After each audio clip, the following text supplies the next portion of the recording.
Welcome to the Living Room Vibe podcast. I'm your host, Danny Lourdes, creating a space where real people have raw conversations. Make yourself at home and let's get into it.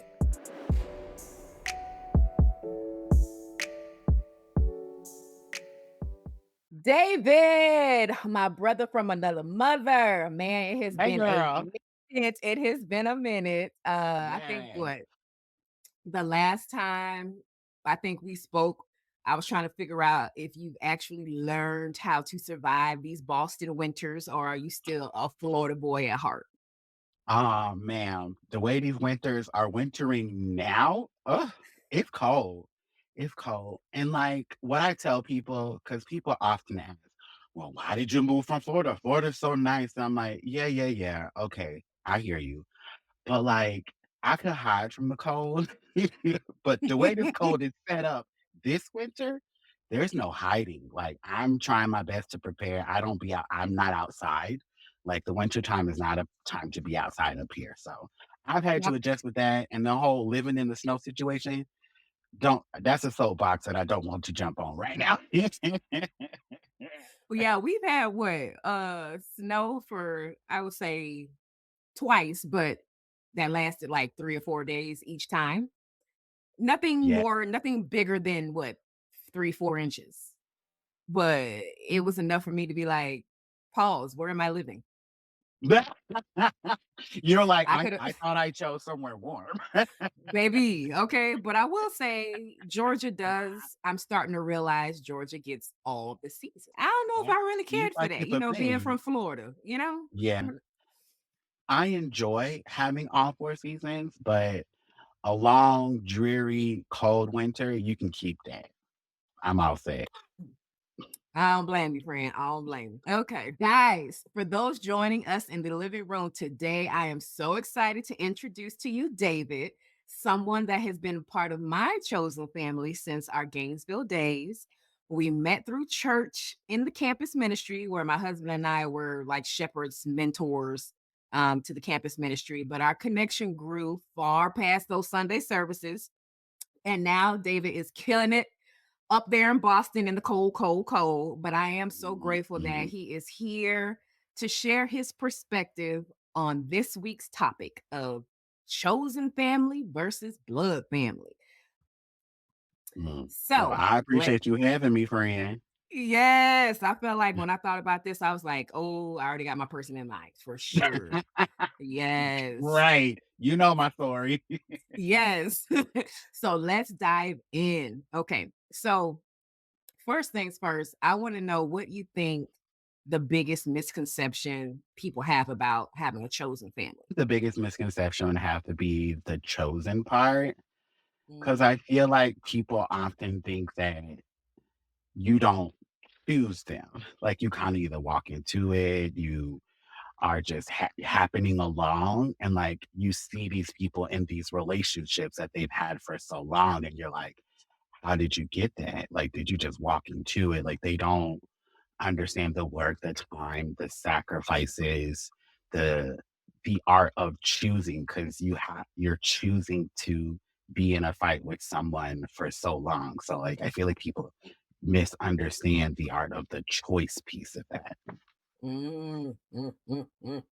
Yeah, I see that because I think about uh I don't know, like those spontaneous friendships that are like just kind of combusted out of nowhere and you're like, oh, it was just kind of just happened or whatever. But when it Right. comes to something as important as choosing family, that is the most important part, is that it's your choice. So yeah, Right. I vibe with you on that one for sure. Um, so how has your definition of family evolved since our days in the campus ministry? Oh, this a deep question right here. I mean, it's a loaded question because it's Ye- been the ups and downs. right. The ups and downs and the sideways, honey. Um, so when I joined the campus ministry, I was fresh out of high school. I had just moved to Gainesville, and I knew no one in Gainesville. I moved up to Gainesville because that was the place that I chose to go to school. That's the place I knew I needed to leave my home my hometown, but I had a place in mind, but that didn't happen. So Gainesville was it. So my Well, mom d what drops what you me. mean? What you mean? What you mean? You didn't want your first choice wasn't going to US? No, not at the time. Ah, Like, okay, long story not us being, second best around here. long story short, I wanted to go to Tampa, but that did not take place.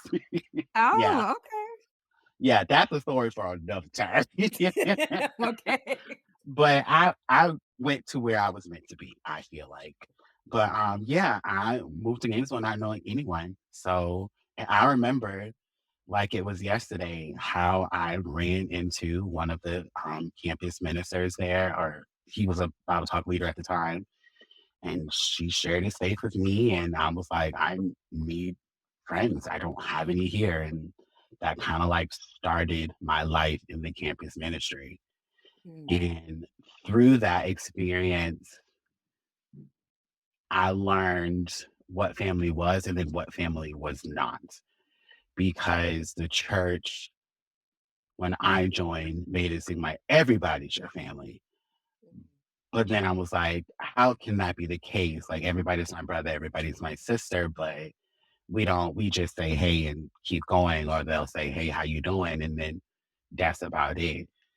So I had to kind of adjust my then I had to adjust what I thought family was. Cause then I was like, I thought family were people that you're close to. Then it was like, oh no, it's I guess not. So I got to like open that up. And then another thing that was going on a lot was the word I love you was kind of said a lot amongst this. I'm like, okay, well, I guess because like words for me did not mean a lot at the time, but mhm. they do carry weight. So I think it just So kind of you were watered kinda down.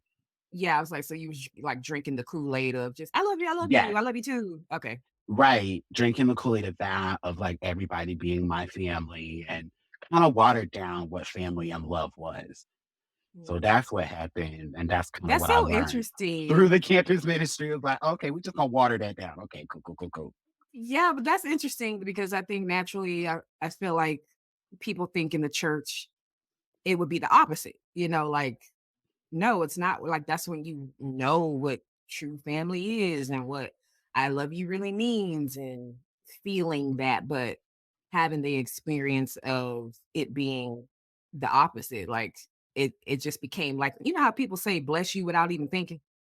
Right. But Yes. I love you, And that's I love you. and exactly, and that's what it became to me in the church, is like, it just became like another bless you, or just another thing that I assumed was the case.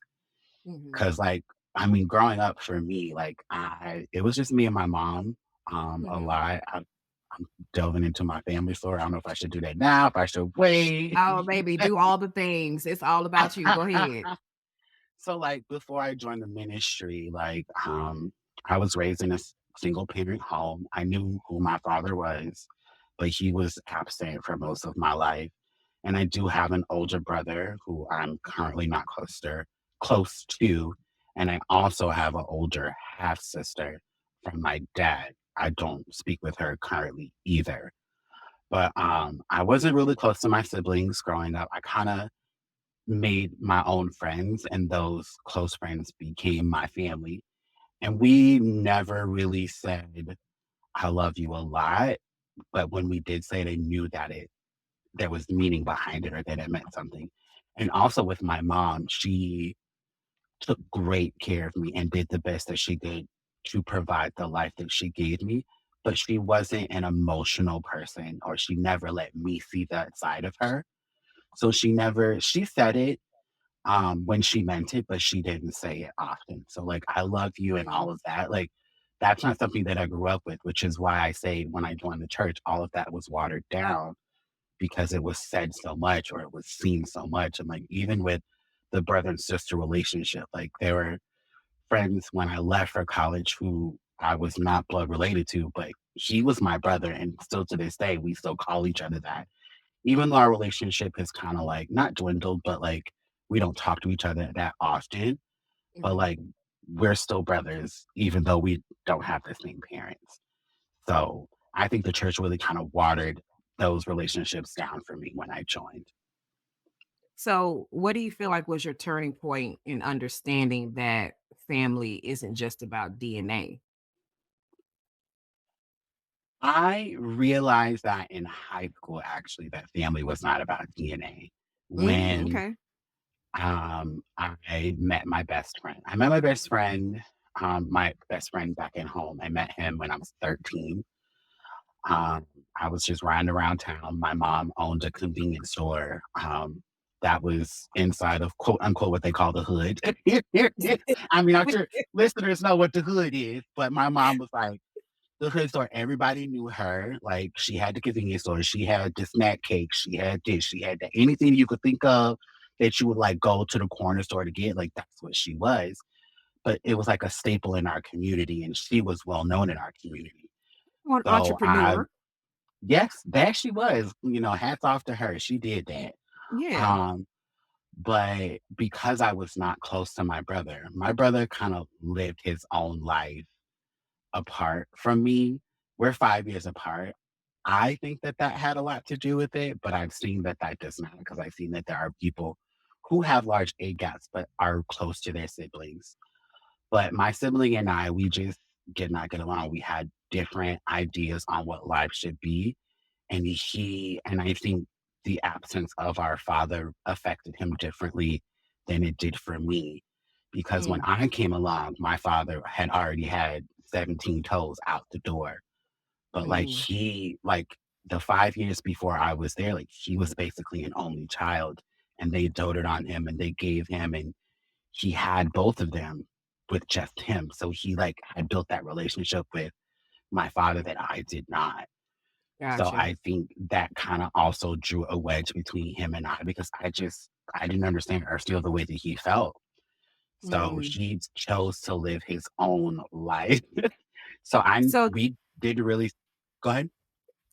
did he have to I was gonna ask, did he have to be like, a father figure to you? Like, did he help raise you? Like, was he helping your mom and taking care of you and stuff like that? Honestly, not really. Not that I could see. I think there was a time where he probably felt that way, Mhm. but from what I can remember, he was not around either. Like, he was Mm, out doing a lot of the things that my dad did, a lot of the bad things that my dad did, and I just looked at his life and I was like, "Oh," and I saw another this is a little side note, like, I saw how the choices that my brother made really affected my mom, so mhm. that's why I made the choice not to make the same decisions that he did. So and we also, like, our personalities are complete opposites, like, I'm more like my mom, he's a lot like my dad, so he and I really Mm. don't get along at all, like, to this day, we don't really, see eye to eye on a lot of things, but, So you kinda, like, grew up like a only child almost. yeah, and I get asked that all the time, "Are you an only child?" I'm like, "No, I got a brother." They're like, "What? Really?" And I I know was you like, be "Yeah," but shocking the hell out of people. I do because I exist as if I don't have any blood-related siblings, and I Yeah. just have learned to be that way. So, back to the story of me being 13 and meeting my best friend, like, he and I became close, and he became a brother to me. I think I am, like, 6 months older than him, but, like, age Mhm. really wasn't a factor between us. Like, we still we were close, we were inseparable, we were always together, we were always hanging out. Like, if people wanted to get into a Russell tussle with me, he was right there, like, you gonna have to do both of us, or you gonna I have to love figure it. this out. So, like, we were just that close, and like that is when I understood that blood does not define whether someone is my family was because of Mm. him. I love that. I love that although your home life was kinda like in turmoil a little bit, but Yeah, that, even in that, you still found your person, right. Yes. And I was lucky enough to do so. Like a lot of people aren't that lucky, but like I was able to find someone I connected with and I was real close to him and that was my brother and that was that. And the funny thing is, this is a fun his my best friend's older brother was best friends with my brother. Wait, So how, that's Sway? we didn't even, like, meet each other, like, I didn't go over to my best friend's house and, like, his brother was there and my brother was there, no, that never crossed paths, but I didn't find that out till, like, towards the tail end of my high school career is that my best friend's brother was best friends with my brother, but that's the closest my brother Wow. and I got. Oh my gosh. So Yeah. tell me a little bit about what's your process for letting someone into your inner circle and tell me how that's evolved over time. Oh, because that was the question, I was like, "Honey, that is strange." I think experiences really has a lot to do with me letting someone into my circle. And like me thinking of at my big age and like currently making friends with people and like how close I'm letting them get to me, like how involved I'm letting them in my life and how close I let them get to my actual inner circle, like the Mhm, steps that it takes to get there. And I think a lot of it depends on the experiences I have with the person themselves, how they are and how they treat others, how they treat me. I think all of those kind of play a factor into how and when I allow a relationship to evolve and how and when I choose to, like, okay, I definitely want to be their friend. This friendship is worth it. I think mhm. all of that just experience plays the main role in that. So how does that differ from when you first started letting in the beginning when you were just, I don't know, maybe didn't necessarily know what you were looking for and what your thoughts were on how to let someone into your inner circle? Was it just oh, okay, you're here. Okay, I guess you're here. Or like, how has it evolved over time? Um, it's so hard to say because, like, I think about my lasting relationships now and people who I choose are my family, and like, it was kind of like the right place at the right time in a sense. But like, Hmm. there's a genuine chemistry I feel with a lot of the people that I've connected with, even my chosen family, even with you and I. Like, it was like automatic. Like when I met you, we were like, okay, that's my homie. And like we Hmm. started to build that and we had experiences together. We had conversations. We got deep. We got to Hmm. know each other. We decided to stick it out. Like even though time has come, there may have been a long time passed between our conversations, but I feel like the experiences and the time and just the immediate connection, I feel like also helps me to decide if someone is worth it. Because like if it's Hmm. hard, then why? Like, if it's Right. hard for me to connect with you in the beginning, then I feel like, "Oh, no, this may not be worth it." But, like, if it's easy and, like, it's smooth, like, if it's comfortable, then when it gets to those hard times, that's when I'm like, "Alright, we can push through this because we've had this or we've done that." Or we can have a conversation, like, I know who you are as a person, or I know who they are as a person, but I just like, experience, chemistry, like, all of those Hmm. things really playing a factor.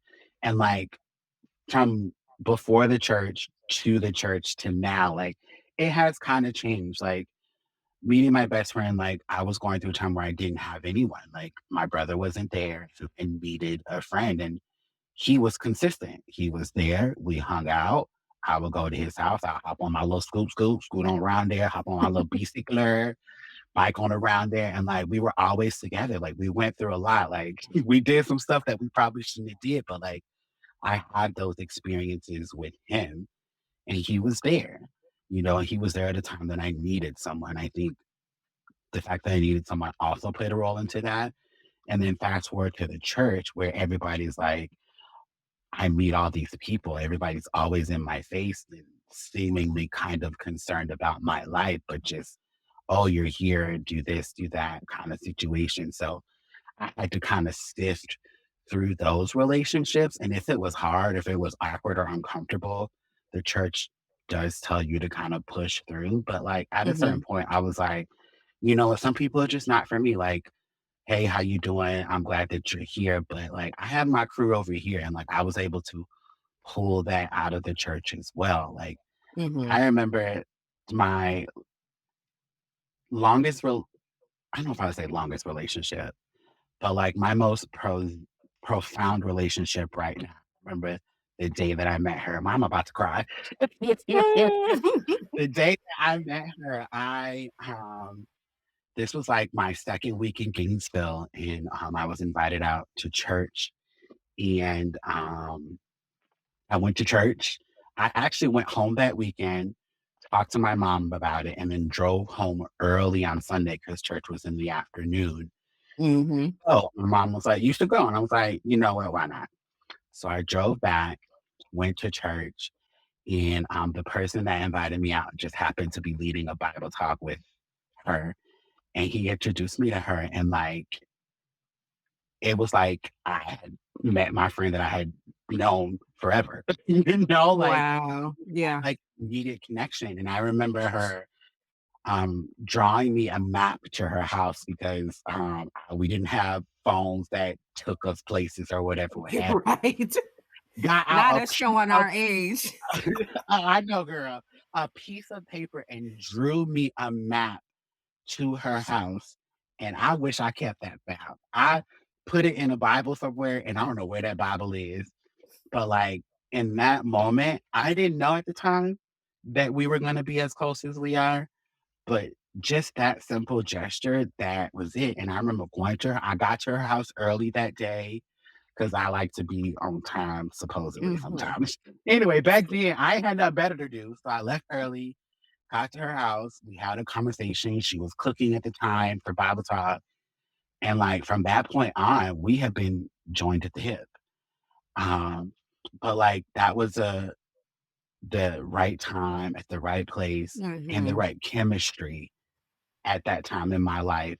That's what I needed, and she was that, and still is that, and our friendship has evolved since that point, but, like, that I don't know how to say it, but, like, we just got I guess we just happened on each other at that point, you know?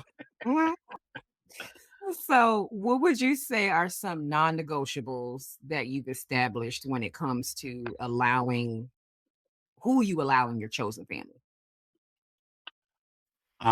You gotta get along with the people that are already there. If they don't like you, then I'm Baby, sorry. 100, If they period, like you, then period. I can't like you. Like, if you that and see, that's another thing of why the friends that I'm making now, I don't just bring anybody to my chosen family. Like, I feel like I would have had to have gone through something with you and really like you in order for you to be present at a dinner party, at an event with them. I am very particular about who I let my chosen family meet because I Mm, know if they get an ounce or an inkling or anything, that it's done. It's up in mm, flames. Like, my relationship with that person is going to be up in flames because I cannot have, what is it, like, fire and flames in my home. So, right. sorry, y'all, that's just the end of that. So, like, I feel like right now, a non-negotiable is if you don't get along with them, then I'm sorry, you can't be with me, and that's just that. Mm. So, what would you say to, when people are like, naturally families fight, or naturally, this my cousin, but and I like this one, but I don't really care for that cousin, but we still family, or we still can be close. What would you say to that? I'm actually currently having a hard time with that statement because my mom says that to me a lot about my brother. She Mm. always says, "At the end of the day, that's still your brother." Ooh. And I'm like, because I oftentimes feel that he's not. But the one thing that keeps us yoked and connected is the fact that our DNA is similar. I'm not even gonna say the Mm. same. I can't even give it that much. But like, so I have a really hard time with that because that's your brother, that's your cousin, that's your sister, other Mhm. auntie, brother, them. And I'm like, but then I feel like that gives an excuse for them to act the way that they want to act, and that's not fair to me. If I don't like that, I should be able to voice that. So, Mhm. yeah, I would say families fight or disagree, but I call that growing pains. And I try Mm. not to associate their growing pains with at the end of the day, that's your cousin. At the end of the day, that's your brother. Because like I still fight with that with the only brother I got, I still fight Right. him because my mom says that to me all the time. "That's your brother." And I'm like, "Okay, and?" Right, I right. know, and it that is said to elicit an emotional response or to guilt me into something. So I had to learn to not associate that and kinda disconnect that so that I don't feel guilty by saying, "Okay, I don't know what Yeah. you do with that, but okay." Because I feel like Yeah. Go that ahead. title is earned. It's I it was given to him, sure, yeah, because he blood, but that's because that's what the world says. Is he actually a brother to me? Not more than this person over here. Mm. Like, I got somebody in my life that is my brother that will do anything for me that I needed, that if I call him right now, I probably would never do that. But, like, because I am very skeptical when calling him, but if I call him right now and I'm on the side of the street, he will come and get me. He will come pick me up. If I call my real brother with that nonsense, he will be like, "Why are you calling me?" I'm like, You know what? That's a good question. Why am I calling you? Like, of all people. You are my last resort. Right. I would Yeah. I feel like I would be better off calling the ant that is crawling across the ground in front of my house right now than calling my brother to help me. Wow. Wow, wow, wow. So Sorry, I didn't mean to make no, that comparison, no, but no, but baby, that's that is what. real though. Mhm. It's real because I do agree with you that I feel like the whole conversation of but that's your family or that's your mom or that's your sister or your brother, whoever, hoot nanny in the wind gives an excuse of Right, their behavior. It's right, like because that is your mom, because that is your brother, your sister, who nanny in the wind, you have to always make space for them. You always have to lessen yourself almost and lessen your boundaries and your peace almost just to make space for that one thing, that DNA tie that people right, seem to hold so dear, you know? right. Yeah. I'm like, people always say blood is thicker than water, and I'm like, "Okay, in what regard, though?" I And mean, that is so is that is steak. Steak is also thicker than fish and I salmon, but also if you preach eat about steak, it. at this point you can choke because I'm not shrinking myself at this grown age of mine. I That am not shrinking myself back for anybody to make me easier for someone else to swallow. You can choke. And I think that's the point that I've gotten to in my life currently. Granted, it's taking me a long time to get there, therapy and some universe and some healing. I'm all about I'm therapy. almost Mm. honey, therapy for the win. I literally just got off my therapy call right before this. You know what? Well, let me go ahead and give my therapist a shout out. Kyle. Kyle, you the bomb, Kyle. I don't know if you listening to my my Come podcast, on, therapy. but Kyle Yes. be around here doing the most. Okay. Yes. Anyways. I'll side note, I love my therapy session. It's like a little kiki for me. I mean, granted, I was in tears and trying to make decisions, but that's neither here nor there.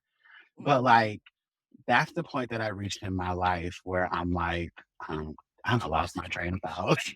It's okay about people choking, about not finding yourself and not figuring, you took you a while to figure yourself out in that way, but you're not lessening yourself anymore. Yes, that's it. And I finally reached the point in my life where I have realized who I am, who I have the potential to be. And I'm Mm. not gonna change that for anybody. Like it's taken me a lot to get here to accept a lot of things I had to accept, unlearn some of the things that I was taught, and to just learn who I was as a person, who I loved, who I want to be loved by, and all of those things, and what I enjoy and what I like about myself, and learn to love myself. I had just gotten to that point, and I don't plan on changing that for nobody. And my chosen Preach. family has been a steadfast steeple on this journey. Mm. Not my real family, my chosen family. Amen. Amen. Amen to the amens. So when you think about setting boundaries, just like how you set with your mom, your brother, your half sister, all this stuff. How do you navigate setting boundaries with your chosen family? And is it different from how you would navigate setting boundaries with your blood family? It is different. Just thinking about my chosen family versus my real family now, I think I had to learn as our relationship has grown and changed, the boundaries that I set are different, and I'm learning how to like adjust to those. So I Mhm. think it's just I feel like I'm at a learning curve with setting boundaries. I feel like I have them and then I don't. I don't know. But and I'm learning how to also set boundaries with my real real quote unquote real family. Yeah. And I think it just took time and experiences that I've had with them, learning what I like and what I don't like, what I feel disrespected by, and just being able to communicate that. Mhm. My chosen family is very big on words and details and communication. And that's something that I've struggled with since I was younger. And I'm Mm. through therapy realizing why that is and trying to change that and learn how to communicate and speak and realize, okay, I don't like this now. How do I communicate that? Or how do I change this? So I think it just took me time and experiences to like realize, oh, okay, that's not it. So let's fix that. How do I communicate that with them? Let's have a conversation or just find the words. So I think that's cool because, when what you said in the beginning about, it took you a minute to figure out what it was that you wanted to have a boundary for, or, and still learning yourself. And I feel like when people think about boundaries naturally, they think about some hard line that's just immovable. This is my boundary, but I think we are not the same person we were last week compared to today, compared to an hour ago. Like, you just had a great therapy session. We're crying it out. exactly, You're not that same person you were before you got on that phone call. So, like, I feel like exactly, the boundaries, the wall never comes down, or the fence, whatever you want to call it, never comes down, but it does shift. It does move. And I think having that fluidness as you learn more about who you are as a person is so important. right. And I think that's what I was trying to communicate is what you exact like. It's not that it's a hard line. Like it does shift and move, especially with my life changing and where I'm at in my life and the things that I'm trying to do and grow in my life that causes the boundaries to shift and change.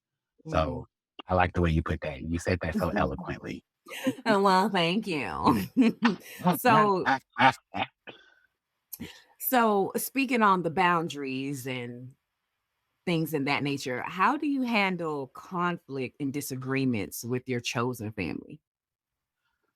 Because you know how sometimes it could be very much when it's not blood or your chosen family, when it's just a friend or somebody that's not close, or when our feelings are hurt deep, my natural thing is I cut people off in a minute. I ain't got time, so and then we can kind of rationalize in our brain, what, you ain't my real sister anyway, or you ain't my best friend no way, or you ain't important. Right. We start to rationalize that because we hurt. But how do you handle conflicts and disagreements with your chosen family? My chosen family is probably like, how do you do it? And I'm like, ooh, I am a conflict avoider. I avoid it at all Okay. costs. And I tend to have a lot of the conflicts I have with my chosen family in my own head. Even though that doesn't Mm. work, I still have You to like approach me. You them. like me. You be having whole conference calls in your mind, huh? Oh, and dude, it's bad. My And like, husband hates it. He be excuse like, "How me, you fought with me when we didn't even have this conversation for real? How you mad at me in real life?" right. And, like, something I realize when I do that is that I'm not giving them an opportunity to speak for themselves, even though I feel like I know what they're gonna say, that's not Right. always it's really not always the case, and that's something that I'm learning, and I'm also learning to not run, but be okay with conflict. I just realized this, like, a couple weeks ago in therapy at how, my fear of rejection is what causes me to avoid conflict, especially with Mhm. my chosen family, because I feel like if I get in conflict with them, then they have the choice to leave me. And I'm Mm. not, but then in turn, I have the same conversation with myself. I was like, but that's not fair that you're putting such lightness on your relationship that you feel like they think that it's not worth the fight. So Mhm. I go back and forth with myself with this same conversation. So when I have conflicts with my chosen family, I usually just kind of have to sit through it because they have a lot to say to me, and then I'll spend my time processing. I Mhm. It takes me a minute to process. I've gotten a lot faster though. I've gone from like a year's time to like a couple days. Hey, okay, okay, okay, growth. Yes, yes, honey, yes. But like I usually hear the conflict and I'll respond as best as I can in the moment. And then I'll think a lot about it, constant. Um, and then I'll try to change whatever needs to be changed and then communicate what I feel was either hurtful or not right, or communicate my intentions that may have been misunderstood or miscommunicated. But I feel like I've gotten to the point now with my current chosen family that she knows me very well. So she can kind of understand. She's a very, I don't know how to describe it. And I'm just thinking about one person in particular because I'm really close with her. Yeah, yeah. But like just the conflicts with her is usually just me kinda, like, learning where I went wrong and, like, trying to fix that and then communicate where I feel like, "Okay, well, this is what I was trying to do. This might have been miscommunicated," and, like, doing those things. Like, me, I feel like now and the steps in my conflicts now is I'm trying to be a communicator and a Mhm, participant in them. Because a mhm, lot of even, like, conflicts overall for me, I usually just kinda hear and take in, and then I'll see y'all later. Like I'll go recluse and kind of mhm, think my thoughts, gain my whatever, and then kind of come back and be like, all right, and either function with them or don't function with them. But like with my chosen family, I can't just not choose to not be with them. right. I feel like that's not an option for me to not choose to be with my chosen family. Like I feel like they're like, oh well, that's your sister. I feel like I could give that excuse to them, Mhm, in some mhm. regard. But, yeah, conflict can be hard, and So being a conflict avoider, it's very difficult. I can imagine. So in that space of you being the conflict avoider, and your chosen family being the opposite, I'm assuming, right? Them as a whole being the Yes, opposite of that, yes, right? they're very forefront So about conflict. how they think, how they feel, you know. Yes. Yes, yes, Okay. yes, yes. So in that realm of you being the one who conflict avoids, how do you handle the conflict when it's me meaning Dave my need to be in David, I have to put this boundary up or stand this ground, although my chosen family disagree or doesn't like it. How is it for you in that space where it's not necessarily you having to take a step back and look at the where you went wrong? It's a Mhm. space of, hey, this is just me learning myself and here's the boundary that I'm putting up, or here's a path I'm choosing. And not necessarily that you're in the wrong, but they don't agree with it. How do you feel like you handle that space? It's hard to say because I feel like I don't know if I'm sure I've reached that point with Mhm. my chosen family, but I feel like we were able to communicate or get to a point where not what do they say? Agree to disagree. Yeah, I yeah. guess it depends on what the conflict is about. Like, is it about our relationship? Is it about what movie to watch, what popcorn to eat? Like, Mhm. is it about like where my feelings are hurt? Like, I'm able to communicate that, or whether or not verbally, physically, because my face and my feelings, they all Oh, do tell it for all. the I'm telling you. situations. Um, but like I think in a lot of my relationships, I also feel like we've gotten to know each other to the point where we kind of like know where to go and where to not go, like how far to push or when to stop, or when to Mhm. just be like, hey, I'm going to take a step back from this and I'm going to come back in a second and kind of listen. So I think building that up or like getting to that kind of point, I don't know. Mhm. I'm trying to like, because like, I being a conflict avoider, it's just so it's kinda hard to describe, but, like, when I have it, I feel like it's like, how do I communicate when I have a disagreement with Mhm. my chosen family, and how do I take if they don't agree with what I'm saying? Right. I think I don't know. I feel like it just depends on what it is. Like, if it's something that we just cannot agree on, I Mhm. don't know. I feel like I haven't reached that kind of conflict in my relationship, to be honest. Cause like, Okay. if it's something that, cause we agree on a lot and we disagree on some of the same things. And if I make a choice and they don't agree, and then the choice is made, then that's just kind of that. But like, I'm thinking of like something like simple, like what to eat or what to wear. But I haven't had like any major life choices that haven't been agreed upon. I feel like if that ever was the case, then we just have to figure out if we should continue with this, or if we should put some distance between, or if we need to figure that out. So Mhm. I don't know. Cause like there are relationships where they were a part of my chosen family, and now they kind of like I don't feel as close to them. But that was because situation had persisted, and I'm like, you know what? I don't want any more. I don't want any more of this. So I'm going to sit over here. Mm. Yeah. So have you had any situations where you've had chosen family, like someone in that inner circle of your chosen family who are not there anymore? Well, they're not there for me. I mean, Oh, some of wait, my wait. chosen Oh, wait. family Are members you about still talk to them. Oh, What okay, happened? because I was about to say, are you about to say, like, you know how sometimes people be like, "Oh, no, David's my best friend," but you be like, "Well, my best friend is Danielle, so I don't I'm glad you feel that close to me, but my best friend is over here." That happens to me a lot. It really does, like, where people are like, "You my best friend." I'm like, who said that?" Girl, no. Okay, okay.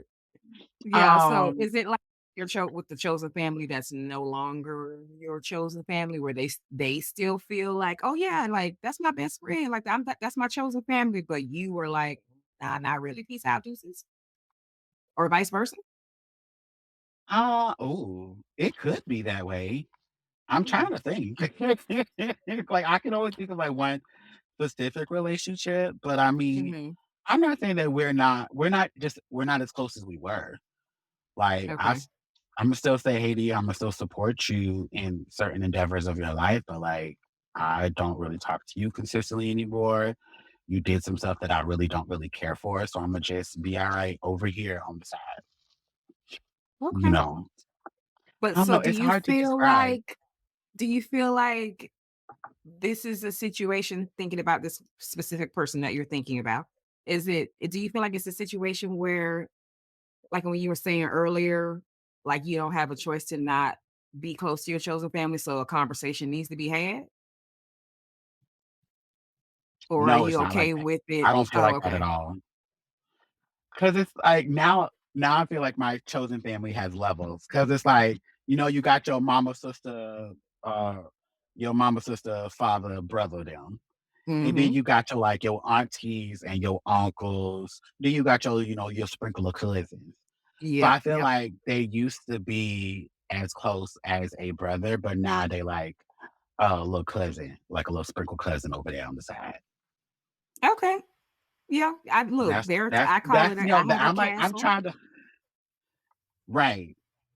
I got a castle, and I'm like, there are different floors, just like it's a building, it's different levels, different floors. My most inner circle, my most inner protected space, I call it my throne room. And Mhm. not many people ever, ever, ever get there. You know me, I Right, got like five friends, that I feel like I could say that has been in my throne room, right? right. And honestly, for me, I wouldn't even say people have it's not a revolving door sometimes for me, other than my husband, right? Like he's the one who got a key for my throne room.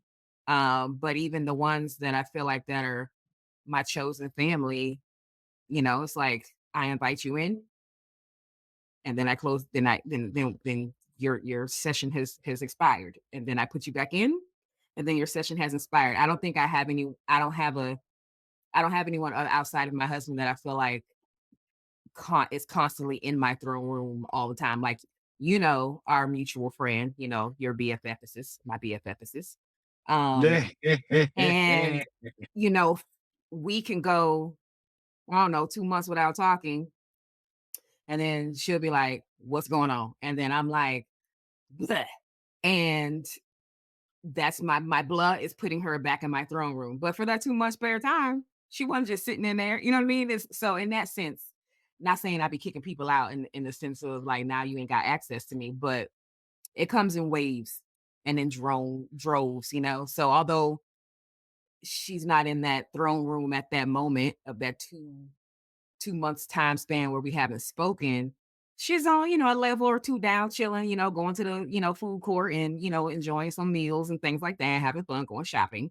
And then I'm like, hey, girl, hey, come back up here. And she'd be like, all right, here I come, and then we back in the throne room, right?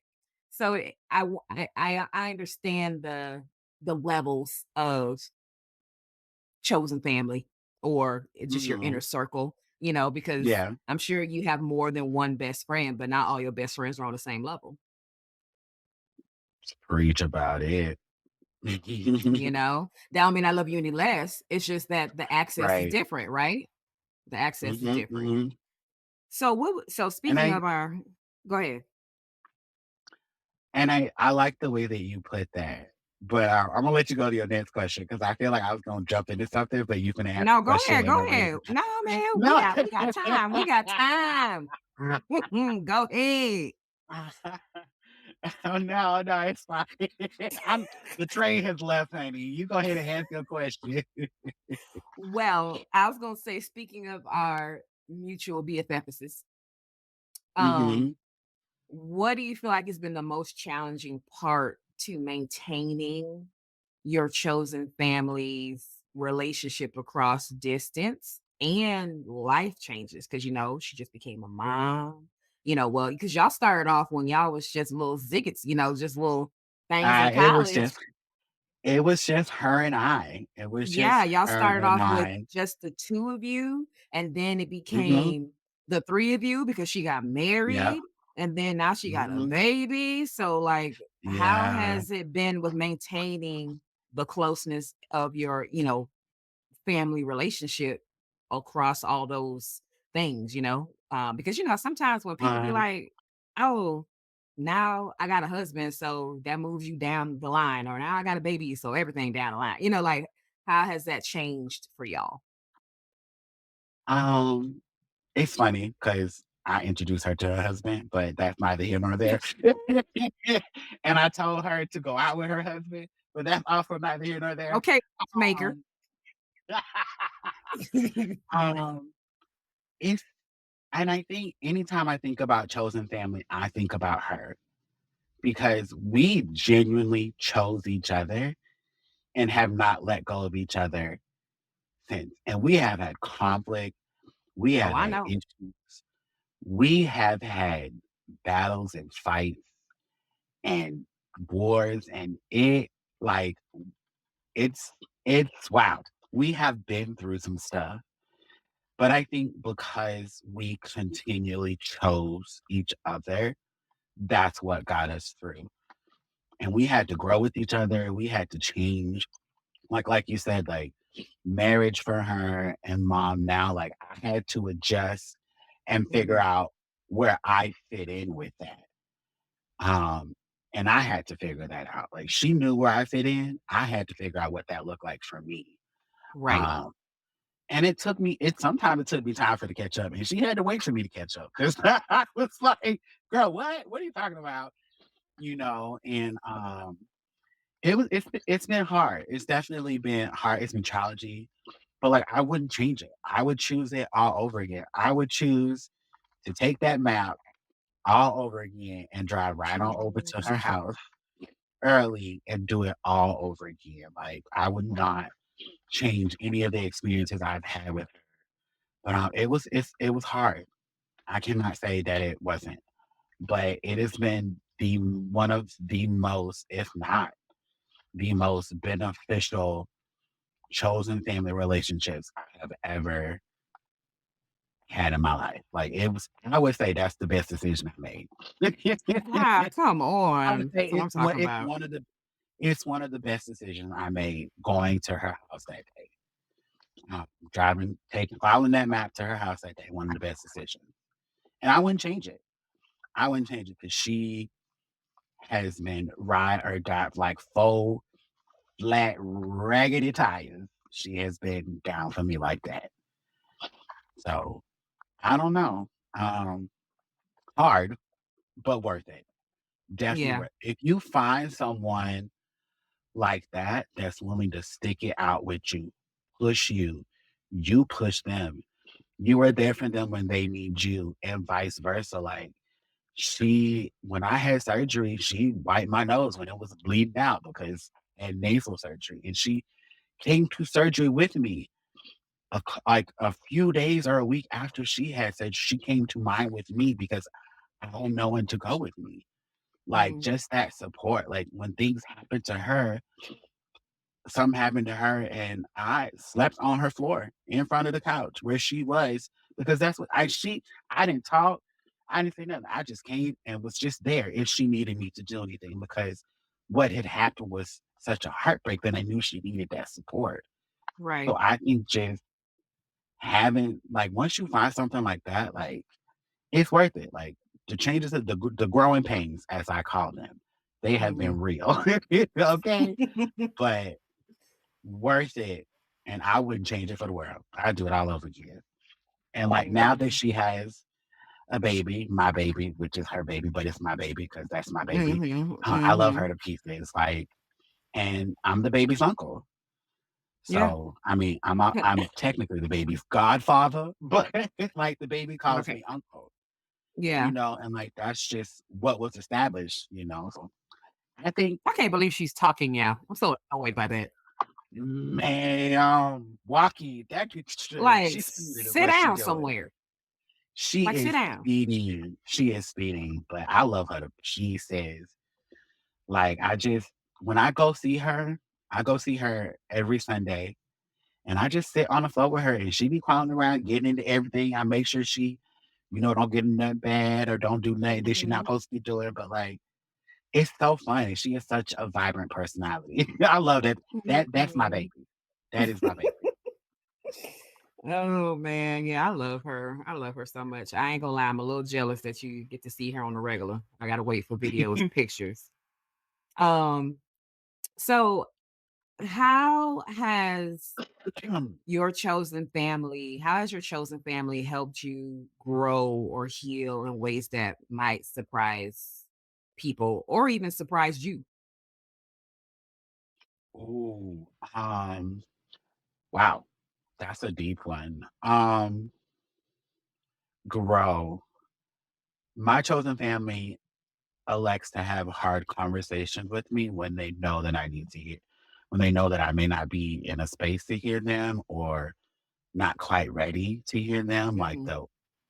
they do what they need to do to get those words to me so that I understand that it's time for me to make a change or that it's time for me to like do something better or be pushed to grow. Like even moving to Boston.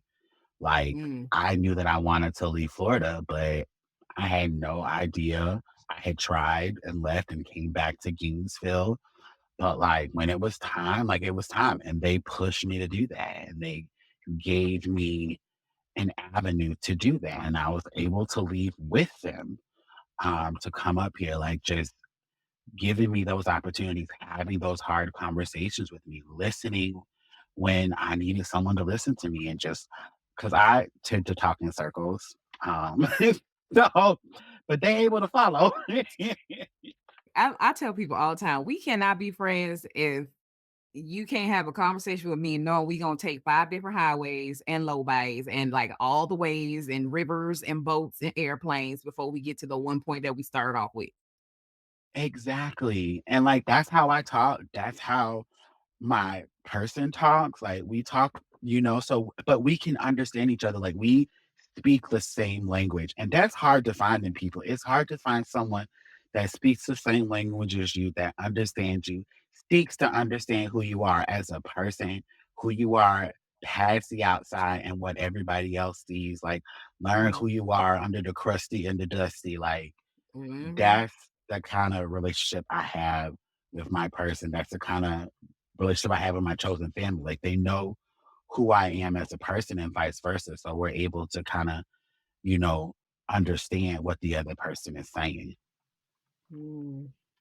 So, going back to thinking about all the things that you have shared so far, what's one piece of wisdom you can drop on our listeners who may feel alone or alienated from their blood family and are looking to build a chosen family of their own? Ooh. Figure out where you are in your life and what you need and seek it. Put that energy out and put Mm, yourself in situations where you could find that. I remember doing that when I was 13. I just started hanging out outside and I happened upon my best friend from back at home. The same thing for me to meet my person. I went to the library, got invited out to church, went and met my person. And now we are still close to this day.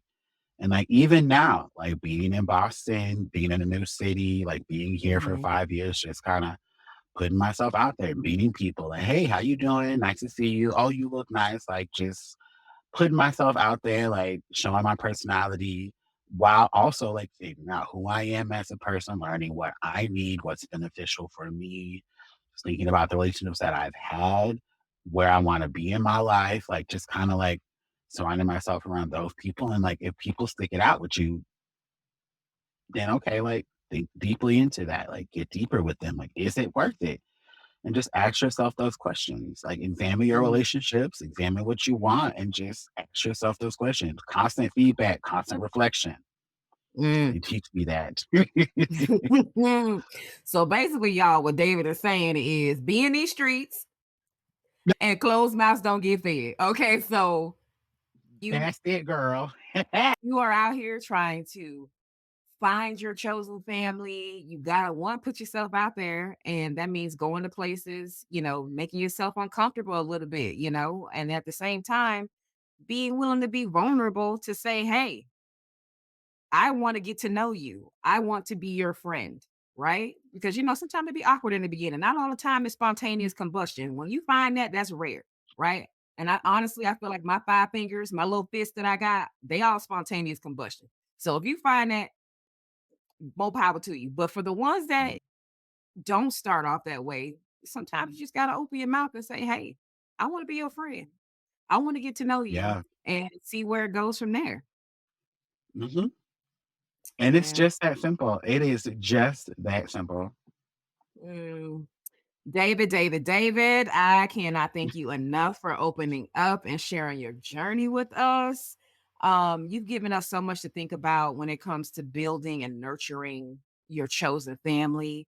But before we wrap up, where can our listeners connect with you or follow your journey if that's information you want to privy to the world? If you want to follow my journey, you can find me on Instagram at DJ Diblu. That is DJ DBLU. Okay, y'all heard them. Y'all heard it here first. All right, y'all. I want to remind you guys that we drop new episodes every Wednesday. So make sure you hit that notification bell so y'all can stay in the loop. That's all for today's episode of the Living Room Vibe podcast, where real people have raw conversations. I'm your host, Danny Lourdes. Thanks for vibing with me. If you're feeling the vibe, follow us on Instagram at the LRV podcast, as well as hit that subscribe button and leave us a review. It helps more people find their way to our living room. And as always, thanks for listening. Bye.